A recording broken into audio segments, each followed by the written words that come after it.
Salve, salve família, aqui quem fala é o Lutz do canal Cortes Podcast e no meu primeiro mês monetizado eu já fiz $3.000 só seguindo o que esse cara fala no curso dele. Então se você quer ganhar dinheiro com internet e YouTube sem nem precisar aparecer, confere o primeiro link na descrição. Mas cara, uma coisa que eu sempre tive vontade de saber como é que foi pra você foi o lance do impeachment do Collor, cara. Como é que foi isso daí? Você tava em que momento da tua carreira? Como é que aconteceu isso? Então, eu comecei a trabalhar com 17 anos. Eu faço 58 anos esse ano, então eu trabalho há 40 anos, não como jornalista formado, porque aos 17 anos eu estava entrando na faculdade, mas eu comecei a trabalhar no primeiro ano da faculdade. Então, eu trabalho com comunicação há 40 anos e depois que eu terminei a faculdade, fui trabalhar na Editora Abril. A Editora Abril tinha um programa para jovens, né, para recém-formados, e eu comecei a trabalhar na Veja São Paulo, uma revista regional. Trabalhei lá 11 meses, fui trabalhar na editoria de política da Veja 8 meses, e então fui mandado para Recife, onde eu fiquei 1 ano e 5 meses. E lá, Recife cuidava de alguns estados, entre os quais o estado de Alagoas e o estado do Ceará. Também Pernambuco, evidente, Rio Grande do Norte e tal, mas falo desses dois porque no Ceará tinha o Tasso Gereissati, que era uma figura nova, um jovem empresário, 36 anos, um estado que tinha vários coronéis da política e surge uma liderança, era uma novidade. A outra novidade estava em Alagoas, um governador, Fernando Collor. Me lembro que certa vez, um sujeito absolutamente determinado, é uma coisa assim, impressionante, você marcava, então... Vamos fazer o quê? O café da manhã às 7h30. 7h30 estava no hotel da manhã, ou 7h15. Era uma coisa impressionante. Um dia ele falou para mim que ia ser candidato a presidente da República, numa entrevista. Eu disse, mas como assim candidato a presidente da República? Eu duvido que aqui, no estado de Alagoas, conseguisse se dar bem. Eu acho que... Ele era governador já. Eu acho que se sair aqui na rua, o senhor vai ser vaiado. Ele falou, como é que é? Você vaiado, vai ser vaiado. Você vaiado? Ajudante de ordens, nós vamos sair. Aí a gente saiu e ele parecia possuído. Ele virava outra pessoa. Tem alguns políticos que têm essa característica. Brizola era assim. Jânio Quadros era assim. O Fernando Collor era assim. Ele ficava possuído. Virava uma entidade tomava conta do organismo dele e passava a dirigir as ações dele. Agarrava as crianças, agarrava as pessoas. Blá, blá, e você via que ali tinha um cara determinado. Olho, sangue, sabe? Sangue nos olhos. Não é assustador ver isso, todo esse teatro, por assim dizer? Você pode entender que é um teatro, você pode entender que isso era uma coisa genuína nele. E alguns políticos têm, outros não têm. Tem político que é mais reflexivo, tem político com quem você conversa e você aprende coisas, pessoas que estudaram bastante e te orientam. Mas na hora de disputar um voto, como é que você faz para disputar um voto? Tem que ser no carisma. Exato. Como é que você conquista alguém? Como é que você se torna amigo de alguém? Como é que você consegue? Me explica a Anitta. Explica a Anitta. Não, ela é determinada. Quantas pessoas determinadas você conhece? Não, mas ela tem talento. Quantas pessoas talentosas você conhece? Não, mas é que ela veio do funk e foi... Quantas pessoas estão fazendo esse caminho? Não é que ela buscou a carreira internacional. Quantas tentaram? Não dá para explicar. As pessoas têm uma habilidade. Elas têm um magnetismo, outras não têm. Né? E ele tinha. Foi um candidato impressionante. Aí ele resolve ser candidato a presidente da República, saindo de um estado pequeno como o estado de Alagoas. E naquele momento, eu que estava no Recife, fui para Brasília, para ser o número 2 da sucursal da Veja em Brasília. Mas o cara que ia ser o número 1 era o correspondente da Veja em Paris, que desistiu. Ele preferiu ficar em Paris. E eu fui ficando, e aí fiquei 6 anos, chefei a sucursal da Veja. Então eu não conhecia nada sobre o jogo do poder de Brasília, era novo, mas eu conhecia todo mundo de Alagoas, ou pelo menos uma boa parte, e acompanhava aquilo. De forma que eu pude ver o nascimento da candidatura, a eleição impressionante do Fernando Collor. Aquela eleição, a gente fala, não, o Brasil está polarizado. Meu, o Brasil está polarizado há muito tempo, é que agora é polarizado na tua casa porque tem esse bicho aqui. Aham. Porque tem rede social, porque sempre foi polarizado. Ou não, a gente acha que 1954 não tinha polarização, em 64 não tinha polarização, em 89 não tinha polarização. Tinha polarização. E polarização até com tanque, né? A gente já viu polarização com tanque. A gente viu isso em 54, a gente viu isso em 64, a gente viu isso em 30. Polarização.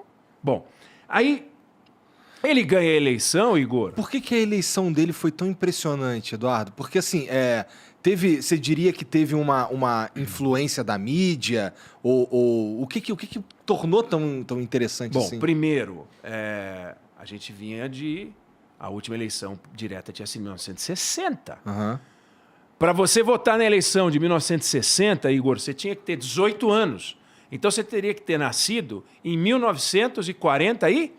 Seis, é isso? 4. 18, 4. Sei lá. Enfim, foda-se. qualquer coisa.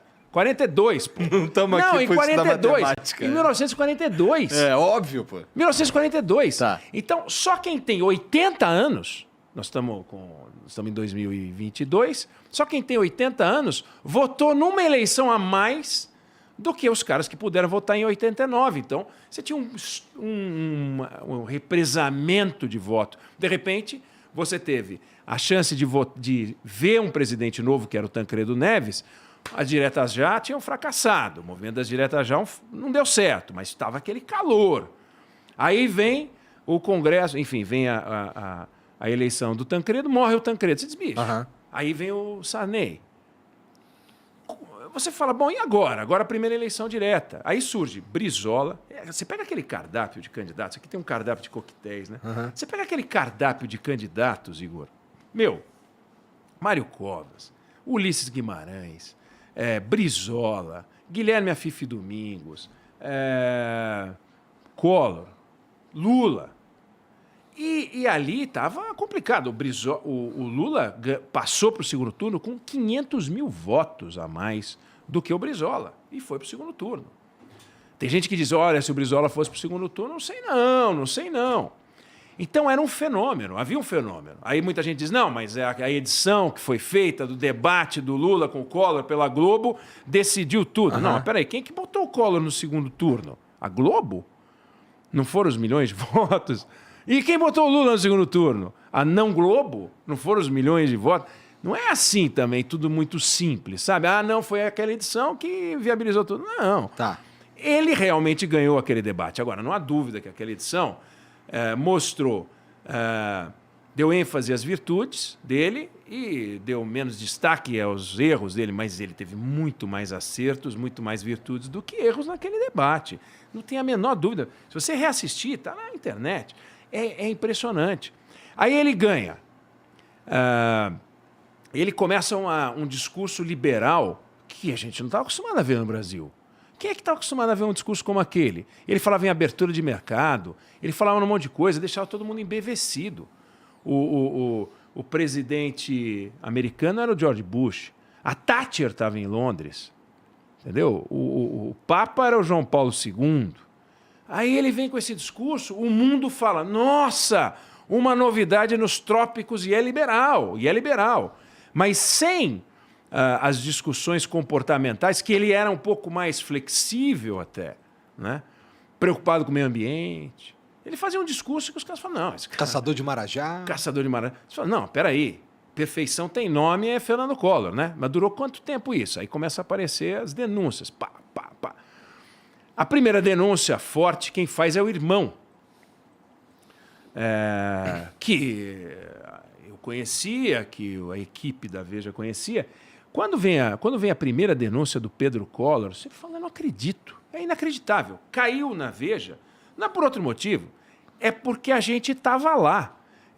Sabe, como é que o Romário fez o gol? Como é que o Zico fez o gol? Bicho, tava porque bem posicionado. Ele que estava posicionado, ele que bateu a falta. Não tem almoço grátis para nada. Eu me lembro que a gente fez uma entrevista certa vez com o Renan Calheiros, que na época era ex-deputado, aliás, ex-líder do governo Collor, deputado federal, e ele resolveu falar que o Collor sabia de tudo. Vou falar. Me lembro que estava conversando com 2 estudantes de jornalismo na sucursal da Veja em Brasília, eles falam, como é que nasce um furo? Não tem fórmula, né? Como é que nasce um furo? Aí toca o telefone, era o Renan Calheiros que queria falar. E dizendo que ele topava, ele ia falar. A gente tinha pedido a entrevista, desliguei e não falei para os garotos o que estava acontecendo, mas eu falei, olha só, tem uma resposta para dar para eles, pena que eu não vou poder dar. Aí fomos para Brasília num voo da madrugada, eu, um outro repórter, um repórter da Veja, Expedito Filho, e tinha um repórter de um outro jornal. Pô, assim, eu sabia que ele não estava indo a passeio para Maceió, num voo às 3 horas da manhã. E ele olhando, eu, o chefiando a sucursal da Veja, e o repórter também não estava. Quer dizer, ele estava indo lá e eu também. Eu falei, rapaz, esse Renan marcou com os dois. Não é possível que ele fez isso. Deve ter marcado com a gente e com outro jornalista. E o outro jornalista falou, tudo bem, tudo bem. Ah, tá. E aí, não, estamos aqui e tal. E, obviamente, pô, esse cara vai aprontar, bicho. E eles estão olhando, esses dois vão aprontar. Que o cara que é chefe da sucursal da Veja está indo para Alagoas às 4 horas da manhã, pô? Mesma coisa que vocês pensaram, eles pensaram também. Eles pensaram também. Então tava todo mundo só de boia, pé de pato, com criança e tal. E uns doidos, uns jornalistas. Bom, aí a gente chegou, ele foi pro hotel, ele falou, vamos no mesmo táxi? Não, ainda aí, a gente já vai pegar o táxi. Aí ligamos pro Renan. Eram 4h30, 5 horas da manhã. E ele atendeu, a gente foi para casa dele. E ao chegar à casa dele, a gente falou, vem cá, você marcou também com o jornalista? Marquei, achei que não teria problema. Como não tem problema? Você está maluco? Como assim não tem problema? É entrevista exclusiva e tal. Bom, fechamos, vamos fazer a entrevista exclusiva. Agora, você tem que dizer para ele que você não vai falar com ele. E não somos nós que vamos falar isso para ele. Não tem cabimento um negócio desse. E ele falou. E a gente fez uma entrevista, que foi uma matéria, foi uma entrevista de páginas amarelas, mas naquele tempo não tinha internet. Então, você... O que quer dizer uma entrevista de páginas amarelas? A seção de páginas amarelas da revista Veja. A Veja tem, né? No começo da revista, umas páginas que são amarelas. E que é a página de entrevistas. E a gente entrevistou, e foi capa também da revista. Durou 17 horas a entrevista. Nossa! Quase que um depoimento. Porque não dava tempo de gravar, degravar, transcrever, editar, não dava. Então, a gente usava a máquina de escrever. Punha na máquina de escrever e formulava a pergunta assim, Igor, por que você resolveu falar agora? Aí escrevia, Igor. Aí você dá uma resposta. E a gente escrevia a resposta. Como é que eu podia ter certeza, sem uma gravação, sem um áudio, que era dele? Então, todas as páginas a gente tirava na máquina, entregava para ele rubricava, e aí a gente mandava no fax. No fax. E aí foram chegando as páginas pelo fax. Os caras que estão ouvindo não sabem nem o que é isso. Pelo fax. Sabe o que é fax? Pelo fax, procura aí. É o e-mail das antigas. Só que a galera não sabe nem o que é e-mail também. Não, faz a seguinte, dá uma gugada. Põe aí facsímile, fax. E você vai ver uma máquina bizarra, que você põe um papel aqui, sai o papel lá, igual. É. Bom, aí você fazia a primeira pergunta, fazia a segunda. Você diz, bom, tem uma outra que eu acho que ia ficar bem no meio das duas. Então eu mandava lauda 1, lauda 2. Aí no meio eu mandava a 1A. Depois, bobeou, você tinha a 1A1. Bom, o fato é que era uma bagunça. Uma bagunça, mas chegou lá organizado. E assim a gente foi construindo um conjunto de reportagens, e foram dezenas de reportagens e uma dúzia de capas. E tudo muito, muito forte, muito pesado. A gente ganhou prêmios por aquilo tudo e tal. E foi fundamental, obviamente, foi criando um caldo de cultura. Agora, o presidente Temer já deu essa declaração várias vezes. Por que ele não caiu, né? Quando teve votação de pedido de investigação contra ele? Não tem rua, não cai. Aí começou a rua. Jovens indo para a rua, jovens que hoje têm a minha idade, mas que foram para a rua. Aí o Collor mandando as pessoas usarem verde e amarelo, e as pessoas saíram de preto, né, contra o Collor. Aí não tinha como segurar. Aí o Congresso Nacional, aí vem aquela hora de votar o impeachment, sabe, entendeu? Aí fica todo mundo bacana, porque o que a rua quer, e me lembro dessa declaração, o que a rua quer, esta casa acaba fazendo. E é meio verdade. Se não tem rua, eles fazem o que querem. Mas quando a rua quer uma coisa numa certa direção, não tem jeito. Aconteceu isso com a Dilma também.